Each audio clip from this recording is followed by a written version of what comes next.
E चलनाच्या जाचक कारवाई विरोधात आज ठाण्यातील आनंदनगर चेकनाका येथे वाहतूकदारांनी चक्काजाम आंदोलन करत शासनाचा निषेध व्यक्त केला। या आंदोलनामुळे काही काळ परिसरात मोठी वाहतूक कोंडी निर्माण झाली होती। महाराष्ट्र ट्रान्सपोर्ट ॲक्शन कमिटीच्या वतीनं हे आंदोलन करण्यात आलं।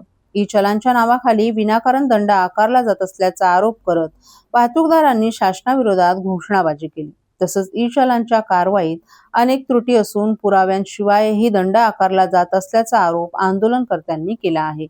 ई चलानमुळे वाहनधारक आणि वाहतूक व्यावसायिकांवर आर्थिक बोजा वाढत असून शासनानं याबाबत तातडीनं तोडगा काढावा अशी मागणी आंदोलनकर्त्यांनी केली आहे। अन्यथा राज्यभरात आंदोलन अधिक तीव्र करण्याचा इशाराही देण्यात आला। दरम्यान या आंदोलनामुळे आनंदनगर चेकनाका परिसरात काही काळ वाहनांच्या लांबच लांब रांगा लागल्यानं वाहतूकही विस्कळीत झाली होती। पोलिसांनी घटनास्थळी पोहोचून येथील परिस्थिती नियंत्रणात आणली।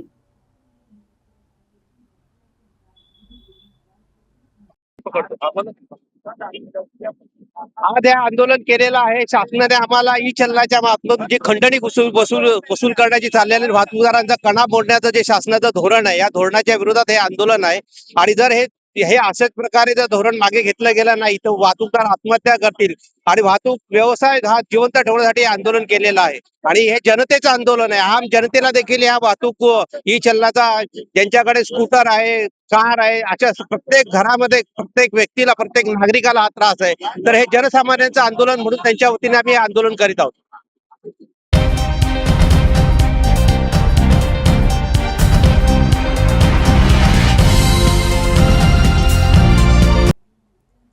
धर्मवीर आनंद दिघे प्रतिष्ठान आयोजित चैत्र नवरात्र उत्सवाच्या निमित्तानं ठाणे शहरात भक्तिमय वातावरण निर्माण झाले। दरवर्षीप्रमाणे यंदाही ठाण्यातील संत तुकाराम महाराज मैदान येथे भव्य स्वरूपात चैत्र नवरात्र उत्सवाचं आयोजन करण्यात आले। गेल्या अनेक वर्षांपासून हा उत्सव मोठ्या श्रद्धा, उत्साह आणि भक्तिभावपूर्ण वातावरणात साजरा केला जात असून ठाणेकर नागरिक यामध्ये मोठ्या संख्येनं सहभागी होत असतात। या उत्सवाच्या प्रारंभाच्या अनुषंगानं आज मंडप पूजनाचा शुभ सोहळा पार पडला। राज्याचे उपमुख्यमंत्री एकनाथ शिंदे यांच्या हस्ते आणि उपस्थितीत हा मंडप पूजन सोहळा विधिवत पार पडला।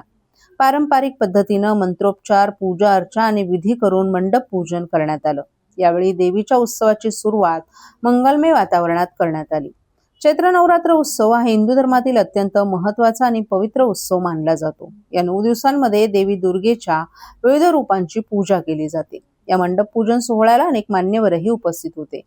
यामध्ये ठाणे लोकसभेचे खासदार नरेश मस्के, माजी आमदार रवींद्र फाटक, महापौर शर्मिला रोहित पिंपोळकर, शिवसेनेचे गटनेते पवन कदम, ठाणे विधानसभेचे प्रमुख हेमंत पवार, उपशहर प्रमुख जयप्रकाश कोटवानी, कल्याण जिल्हा प्रमुख गोपाल लांडगे, महिला आघाडीच्या प्रमुख मीनाक्षी शिंदे, नगरसेविका मालती पाटील, नम्रता पमनानी, नम्रता भोसले जाधव, प्रवक्ते राहुल लोंढे, शाखा प्रमुख रोहित गायकवाड यांच्यासह अनेक पदाधिकारीही उपस्थित होते। यावेळी कोपरी विभागाचे विभाग प्रमुख, उपविभाग प्रमुख, शाखा प्रमुख, उपशाखा प्रमुख, महिला पदाधिकारी, युवासेनेचे कार्यकर्ते तसंच असंख्य नागरिकही मोठ्या संख्येनं उपस्थित होते। यावेळी सर्वांनी मिळून देवीची पूजा करून उत्सव यशस्वी होण्यासाठी प्रार्थना केली। दरवर्षीप्रमाणे यंदाही या चैत्र नवरात्र उत्सवामध्ये भक्तांसाठी विविध धार्मिक कार्यक्रमांचं आयोजन करण्यात येणार असून ठाणेकरांसाठी हा उत्सव श्रद्धा, संस्कृती आणि एकात्मतेचा सुंदर संगम ठरेल।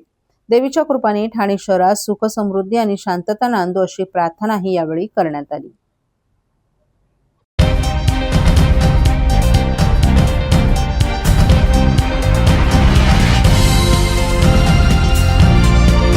शहापूर येथील विद्यार्थिनीच्या आत्महत्या प्रकरणी आमदार संजय केळकर आक्रमक।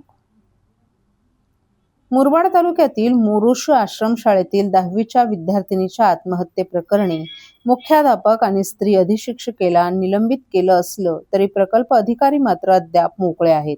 त्यांना तात्काळ निलंबित करण्याची मागणी आमदार संजय केळकर यांनी विधानसभेत केली आहे। त्यानंतर आदिवासी विकास मंत्री अशोक उईके यांच्या निर्देशानंतर शहापूर आदिवासी प्रकल्प अधिकाऱ्याला तात्काळ निलंबित करण्यात आले। मोरुशी आश्रमशाळेतील एका 10वीच्या विद्यार्थिनीने वसतिगृहात गळफास घेऊन आत्महत्या केल्याचं प्रकरण गेल्या वर्षी 25 डिसेंबर रोजी घडलं होतं। या प्रकरणी आमदार संजय केळकर यांनी अधिवेशनात आवाज उठवून संबंधितांवर कडक कारवाईची मागणी केली होती। खूप शिग्ग पोरी ताठमानेनं जगशील तरी असं आवाहन राज्य शासन ग्रामीण भागात करत असताना दुसरीकडे मात्र ग्रामीण भागातील आश्रमशाळा आणि वसतिगृहांमध्ये सेवा सुविधा, सुरक्षा आणि दर्जा यांचा अभाव असतो. आदिवासी प्रकल्प विभागाकडून वेळोवेळी दौरे आखणे, आश्रमशाळा आणि वसतिगृहांची पाहणी करून आवश्यक सेवा सुविधा देणे हे प्रकल्प अधिकाऱ्याचं काम असून येथील प्रत्येक घटनेला प्रकल्प अधिकारी जबाबदार असतो. मात्र मोरोशी आश्रमशाळेतील घटनेप्रकरणी जबाबदार अधिकारी असलेले प्रकल्प अधिकारी यांच्यावर कारवाईच झाली नसून तेच इतरांचं निलंबन करत आहेत. त्यामुळे तातडीनं प्रकल्प अधिकाऱ्याला निलंबित करण्याची जोरदार मागणी आमदार संजय केळकर यांनी अधिवेशनात केली. त्याचबरोबर पीडित कुटुंबियांना आर्थिक मदत करण्याचीही त्यांनी मागणी केली. यावर उत्तर देताना मंत्री अशोक उईके यांनी अशी प्रकरणं आश्रमशाळांमध्ये वारंवार होत असल्याचं मान्य केलं. या प्रकरणी विविध उपाययोजना करण्यात येत असल्याचं सांगून त्यांनी पीडित कुटुंबियांना 2 लाख रुपये सानुग्रह अनुदान देण्यात आल्याची माहितीही दिली आहे. यावर केळकर यांनी आक्रमक भूमिका घेत प्रकल्प अधिकाऱ्याला निलंबित करण्यात येणार आहे की नाही असा प्रश्न उपस्थित केला. अखेर मंत्री उईके यांनी निर्देश दिल्यानंतर प्रकल्प अधिकाऱ्यांना निलंबित करण्यात आले.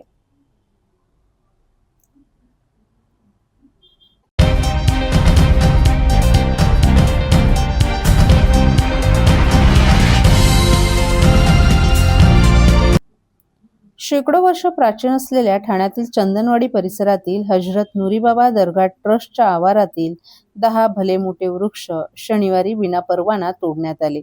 ही अवैध वृक्षतोड निदर्शनास येताच स्थानिक रहिवाशांनी या वृक्ष कत्तलीला विरोध दर्शवला. त्यानंतर या प्रकरणी स्थानिक शिवसेनेचे नगरसेवक राजेश मोरे तसंच शिवसेना भाजपच्या पदाधिकाऱ्यांनी काल सायंकाळी घटनास्थळी भेट देऊन येथील पाहणी केली. तसंच ठाणे महापालिकेसह पोलीस प्रशासनानं या वृक्षतोडीची चौकशी करून तातडीनं कारवाई करण्याची आग्रही मागणी केली आहे. ठाणे पश्चिमेकडील मखमली तलावाच्या शेजारी असलेला नुरीबाबा दर्गा हा मुस्लिम धर्मियांसोबतच हिंदू आणि इतर धर्मियांचं देखील श्रद्धास्थान आहे. नुरीबाबा यांच्या नावानं प्रसिद्ध असलेल्या या दर्ग्यामध्ये नुरीबाबा यांची समाधी आहे. या दर्ग्या शेजारील मोकळ्या जागेतील 4 अशोकाचे वृक्ष, 2 सुपारीचे झाड, 1 कोकम आणि 2 नारळीची झाडं, 2 आंबा वृक्ष असे एकूण 10 वृक्ष शनिवारी अवैधरित्या बुंधापासून तोडण्यात आल्याचं स्थानिकांच्या निदर्शनास आलं. त्यांनी ही बाब स्थानिक लोकप्रतिनिधींना कळवली. त्यानुसार शिवसेनेचे नगरसेवक राजेश मोरे, भाजपचे प्रदेश शेडगे यांच्यासह शिवसेना भाजपच्या पदाधिकाऱ्यांनी बुधवारी प्रसार माध्यमांसह प्रत्यक्ष पाहणी केली.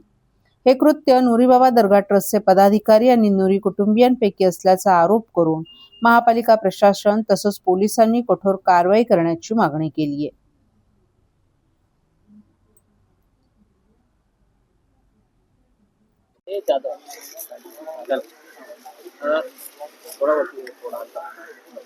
दादा काय सांगाल, या ठिकाणी झाडं तोडण्याचं निदर्शन आलं आणि आपण स्वतः दाखल झालं, काय नेमका प्रकार आहे? होळीच्या दिवशी आपले सगळे बांधव जेव्हा होळीच्या पूर्वतयारीला होते त्या दिवशी या ठिकाणी मोठ्या प्रमाणात झाडं तोडायला सुरुवात केली.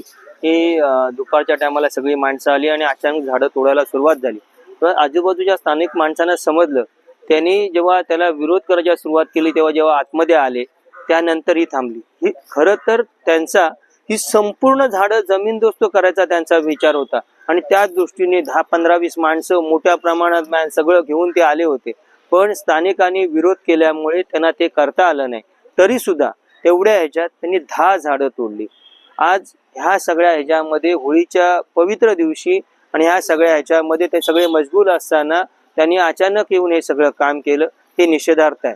म्हणजे फक्त झाडं तोडणं हा विषय नाही. इथे नुरीबाबा दर्गा गेले अनेक वर्षापासून इथे आहे.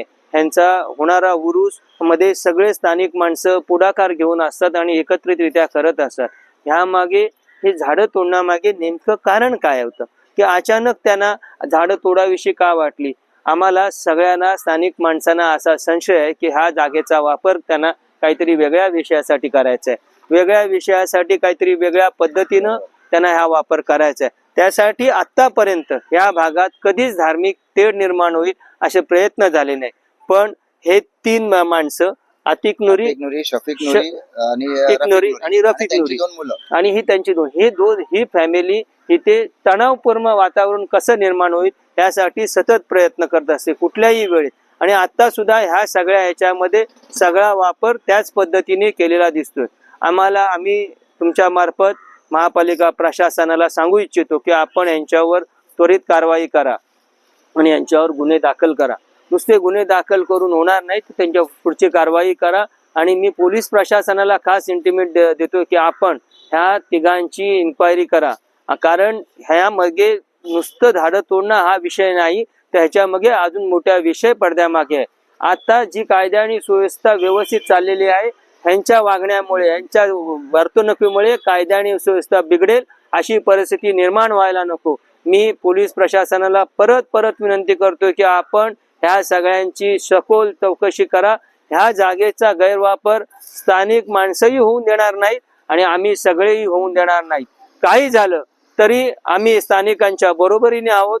कुठलाही गैरप्रकार, मग झाडं तोडणे असो किंवा अजून कुठलाही असो, आम्ही इथले स्थानिक लोक आणि आम्ही स्वतः पक्ष म्हणून सुद्धा आम्ही सहन करणार नाही. आम्ही स्थानिकांच्या बरोबर आहोत, बरोबर राहणार. वेळ प्रसंगी रस्त्यावर उतरायची वेळ आली तर आम्ही रस्त्यावर उतरणार.